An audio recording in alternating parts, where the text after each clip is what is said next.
আজকে বন্ধুদের দেখাবো কিভাবে হাতা কাটতে হয়। এই হাতাটা হবে গ্লাস হাতা।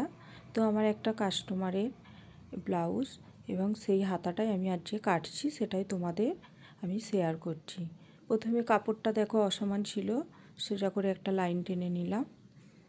আর কাপড়টা তোমাদের নিতে হবে 4 ভাঁজে। যেহেতু দুটো হাতা হবে, কাপড়ের ভাঁজ থাকবে 4 ভাঁজ, তোমাদের আমি আগেই দেখিয়ে দিয়েছি। এবার হাতার লেন্থ মানে ঝুল যেটা বলে সেটা নিয়ে নিলাম। উপর থেকে নিচ পর্যন্ত দেখো 9 ইঞ্চি প্লাস 1 ইঞ্চি, যেহেতু অস্ত দেওয়া ব্লাউজ 1 ইঞ্চি এক্সট্রা নিতে হবে।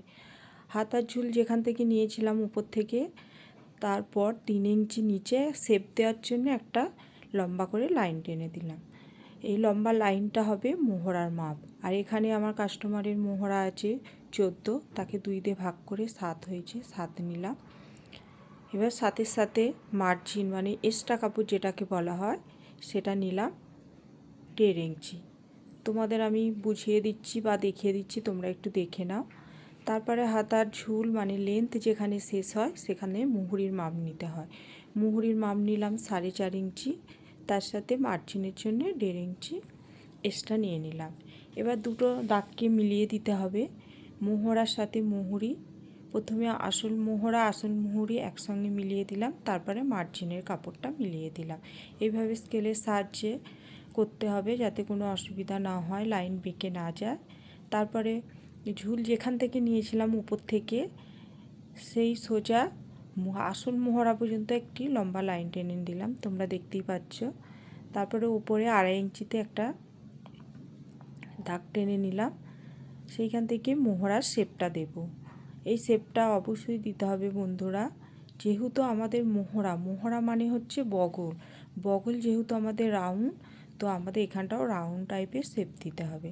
তো আমি তোমাদের ভালো করে বুঝিয়ে দেওয়ার চেষ্টা করছি, জানি না তোমরা কতটা কি বুঝতে পারছো।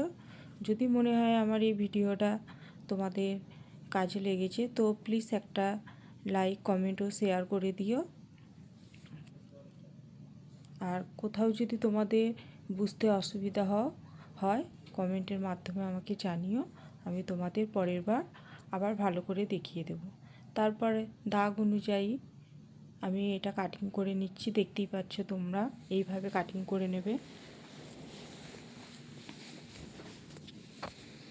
এবার তালপাট শেপ দিতে হবে, দুটো পাট তুলে তালপাটের জন্য একটা হালকা করে শেপ দিয়ে দিতে হবে, দেখতেই পাচ্ছ কীভাবে দিচ্ছি।